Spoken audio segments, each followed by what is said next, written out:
Hi అండి, అందరూ భోజనాలు అయింది. మాకు తెలిసిన బంధువులు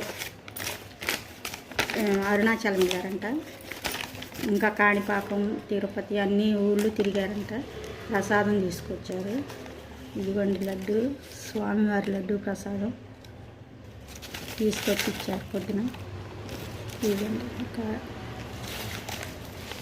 సరే ఇటు ప్రసాదం ఇచ్చారు కదా, నాకు ఇచ్చిన ప్రసాదం నేను కూడా ఒక నలుగురికి పంచుదామని ఇలా చిన్న చిన్న కాగితాలలో పెడుతున్నాను. ఇలా పెట్టి నేను కూడా ఒక నలుగురికి ఈ ప్రసాదాన్ని పంచుదామని ఇలా కాగితాలలో పొట్లాలు కడుతున్నాను. స్వామివారి ప్రసాదం కదా, నలుగురు తింటే బాగుంటుందని మనకిచ్చింది ఇంకొక నలుగురికి ఇస్తున్నాను. లడ్డు ఇచ్చారులే, అందుకని వీళ్ళ దగ్గర వాళ్ళకి చాలా కొంచెం పెడదామని